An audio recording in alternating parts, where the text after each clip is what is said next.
lousy boards. Thank you. Well, I just need a quick picture. That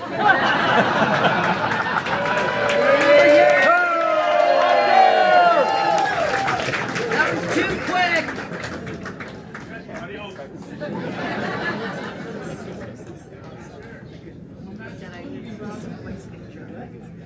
I just wanted. So it's just my panel, my great panel. Jesse Orosco. We were 8 postseason games in 1986. He had 3 wins and 2 saves.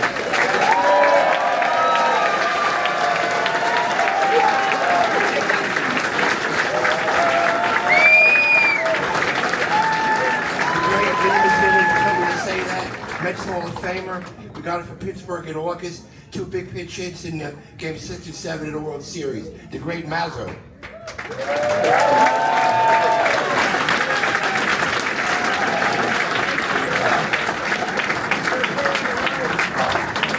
Fernandez in '86 won 16 games, one of our better starters. He pitched a game in the playoff. He went to the bullpen in the World Series, pitched great in relief in Game 7. My opinion, we don't win the World Series without Sid's relief for Game 7. Great Sid Fernandez.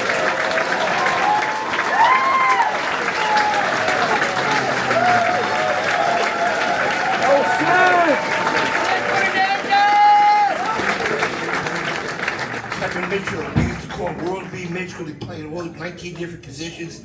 He had a big hit in a rally in the bottom of the 10th in Game 6, the second single. The great Kevin Mitchell. The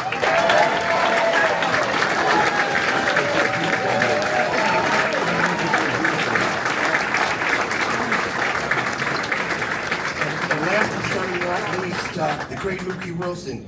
He had some kind of a bat in Game 6 of the World Series. Again, in Game 6.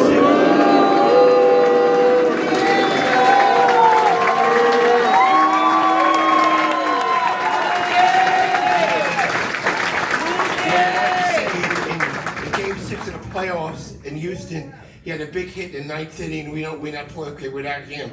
Guys, I just wanted to start off with, I know Mazzilli already here.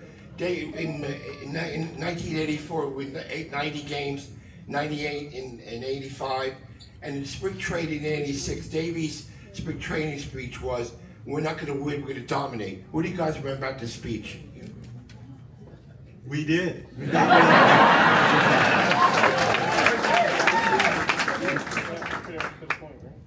Anything, Mookie? Oh, Matt, you weren't here. You came in. What kind of manager was Dave when you came? Davey was what we call a player's manager. I didn't know Davey a whole lot until he became a manager, but Davey was a type of manager. He stayed out of the way. You know, he knew what kind of team he had and what we had built there. He wasn't a manager that was just felt like he had to have a hand in every move. He had some talented people. He had some very qualified veterans on the team, and he just let us go out and play the game. And I respect Dave for that, and I like Dave for that, even when I disagree with him. And that was a lot, folks. Don't let him buy food. That was a lot. But he was a good manager. Lee, let me ask you. You came in August, Maz. How did you adjust coming from a bad Pirate team? What your first reaction coming over in August? Wow. Well, I knew in '86 the Mets were trying to make a deal for me in spring training, and it did not pan out. And I knew when I came back in July that the Mets were a powerhouse team in baseball. I knew how good they were. And to come back to this team and kind of filter in and be a helping hand, I knew that this team had a chance to win the World Series from the beginning. Sid, let me ask you, as a starter all year, how tough was it for you to go to the bullpen in the World Series? It was just a change. It was different. Usually you get 15 minutes to warm up for a game. Sometimes in the bullpen you don't have that opportunity. You got to be ready. It wasn't that bad. It was pretty easy to do. Can I answer that? Can I put my two? Yes, you do. Folks, you're here. You know about the '86. Yep. I'm gonna tell you right now. Without him right here, we're not sitting here enjoying the World Championship.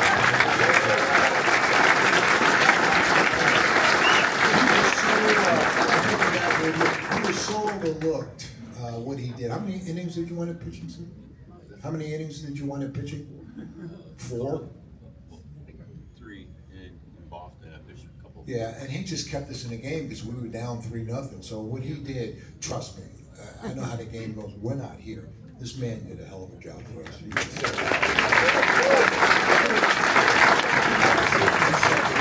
To go into St. Louis and sweep the Cardinals and get like a 20-game lead in July, how much pressure did you guys feel going into the playoffs that, you know, you win 108 games, but you don't win, nobody remembers? You remember the pressure of going into the postseason that year?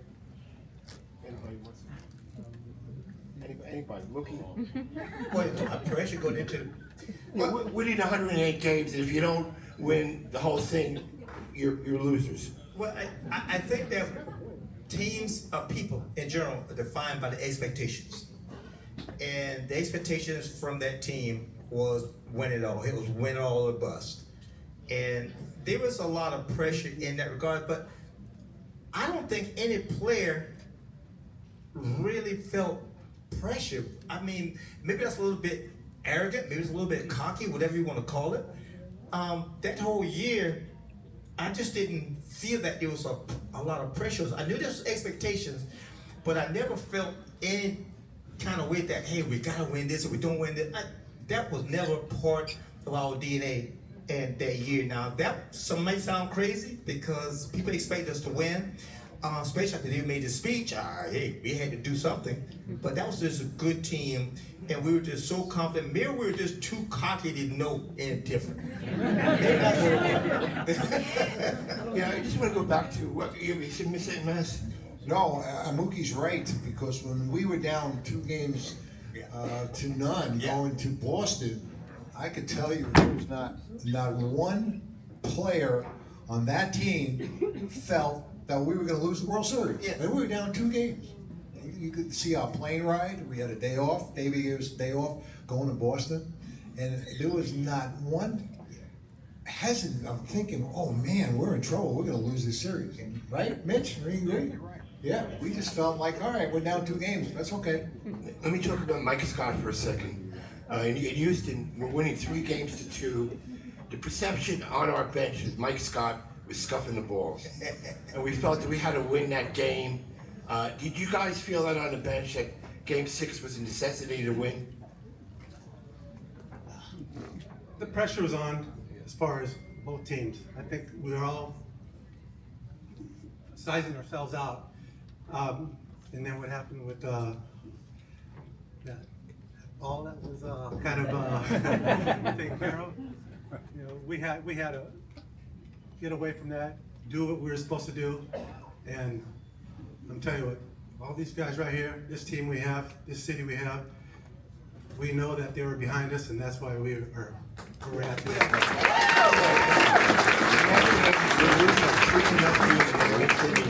You have 3 hits in games, and Davey pitch hits, Lenny Doxer gets a lefty, Mookie gets a big hit to knock Lenny in, goes to extra inning. What's crazy about that game, we had 4 pitchers cover 16 innings. Bobby Ojeda, Rick Aguilera, Roger McDowell, and Jesse. Yeah. So we take the lead in the 14th. Unfortunately, Mickey Hatcher hits a home run. He's not here, so. He's not here. Well, what did you feel after he hit the home run? Well, I mean, this game was going back and forth, and we were sweating it out. But both teams were fantastic, so we had, for sure. When he hit that ball, I just, a gulp went down my throat, and I know I was in trouble. But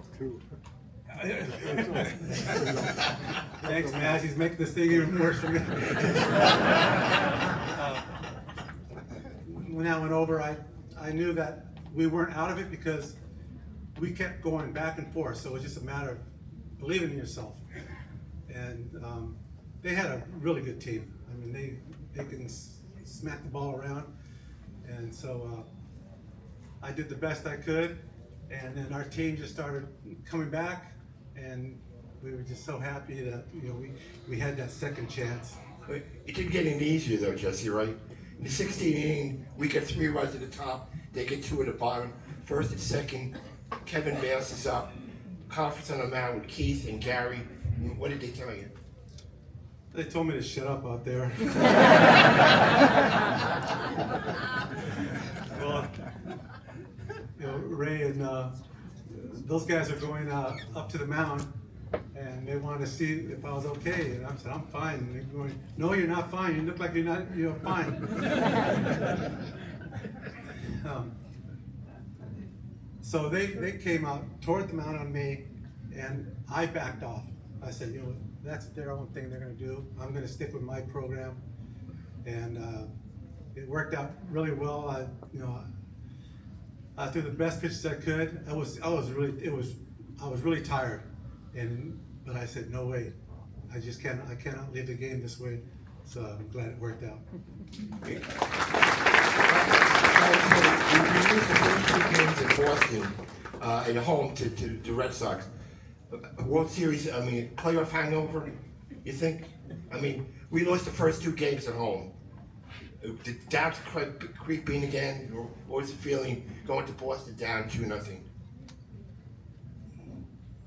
But go ahead. Mitch, go ahead, Mitch.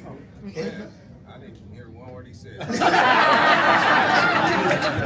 lose the first 2 games in Boston at home. What's the feeling going to Boston down 2-0? I was a young kid then, man. These guys, I learned a lot from these guys here, playing with these guys. I tell you, I'm here just to listen to them, you know, like I've always done with them. Big part of my heart. But coming home that day, down 2, we say down 2? Yeah, we're down 2. Yeah, we had no worries, you know. I always felt that we had enough confidence in this team, man. We knew what we had on the bench, you know, by the players. We knew we was going to come through no matter what. We've been playing like that all year, you know, just coming back and beating people. That's why they hated us. Guys, what was it like for you coming, you know, from August on? The Met teams in the 70s weren't great. Now you're on the verge of a World Series. Yeah, it was special for me coming from Brooklyn, knowing this was my 20 minutes away, and like I said, I knew this team was a powerhouse. I knew how good they were. And to be part of it. When I first came over, I think I was kind of a little walking on eggshells when I first got there because this team was established already. It's not like you were in camp with them. But the welcome that I got from everyone made it a lot easier for me. It really did. So it kind of made me fit into the team and just watch this team. It's amazing to look back at 40 years and you walk around the city with that love of this 86 team. It's just crazy. It's like now, it's like we can't get out, we can't get away from 86. And it's 40 years. And it's like, and the people of New York and the fans are part of this because it's almost like The Godfather. It's like, every time it seems like I'm getting out, they pull me back in. Another event, another reunion. And it's just like, you guys keep pulling us back in, and we're doing it for 40 years. And just to be with all my buddies here is special. Because we think about things in life, you know, where we're all going to be in years to come. And are we going to see each other again? So to let you know what we are doing in the back rooms, kind of special for me and for all of us, because we don't know what life brings us, but I know today we're all together, and that's pretty special for me.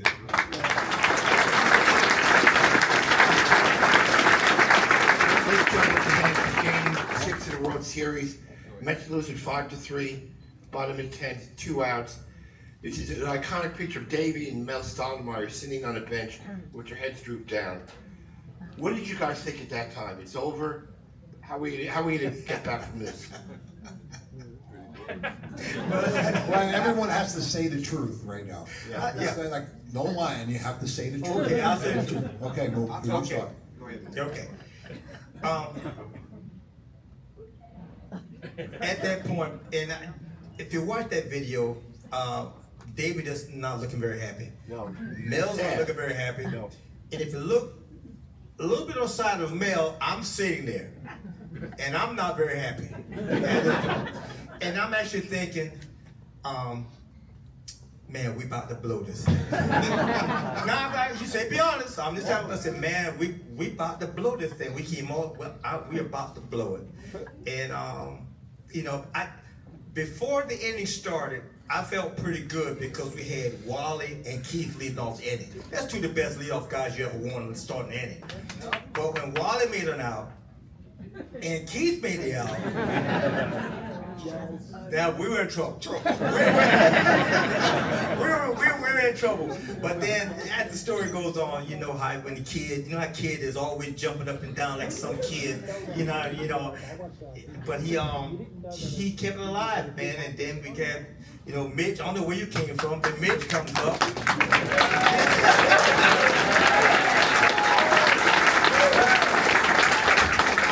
Clarify something. Yeah, let's clarify that. They said I was in the clubhouse. No. Yeah, that's what they say. Not true, Mitch? No. I mean, I was in the clubhouse.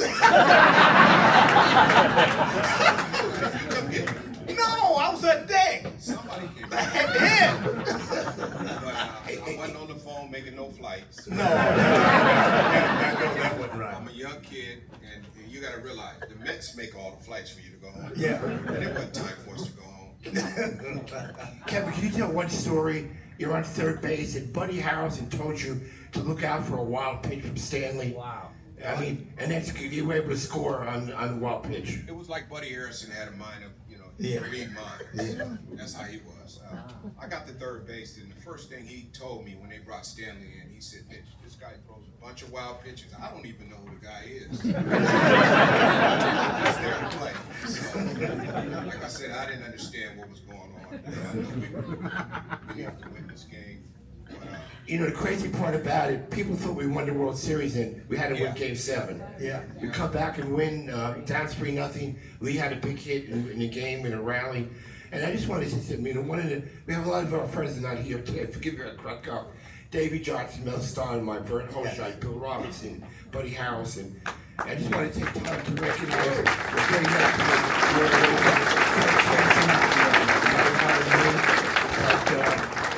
this listing, I know we talk about Davey a lot. You know, I don't think we win with another manager other than Davey Johnson in '86. Yes, no? yes.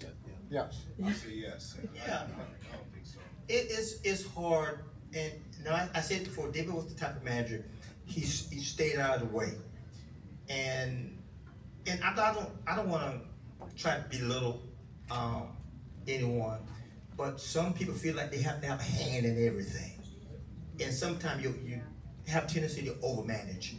David wasn't like that.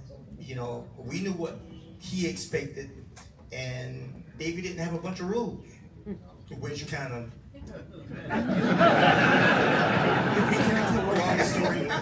With Jesse, Under those rules. with that famous mountain visit with Gary and Keith, Davey never came out of the dugout then.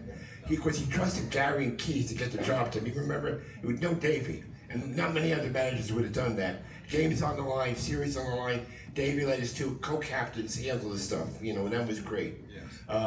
Listen, it's great. Any last things you want to see? In 40 years, you guys don't pay for any dinners or drinks anymore, you know?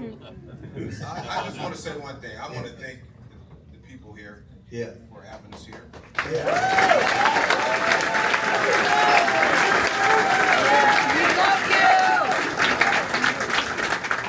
I thought myself was supposed to get greater later, you know, as we get older. But it's getting harder a little bit. But I just want to thank you very much for having us here. Let's go, Mets! Yeah, it's like I said earlier, it's kind of special. But one of the things, you know, because Mitch is here now, one of the worst things that we did as an organization, not we, but whatever, when they got rid of this man.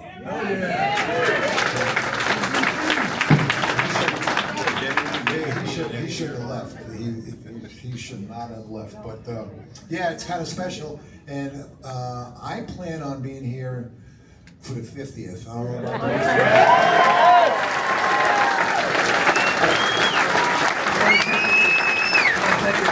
Let's get one before that. It was a great group of guys, and it was a pleasure No, to one be before PR guy that. for these wonderful guys. Thanks for coming, guys.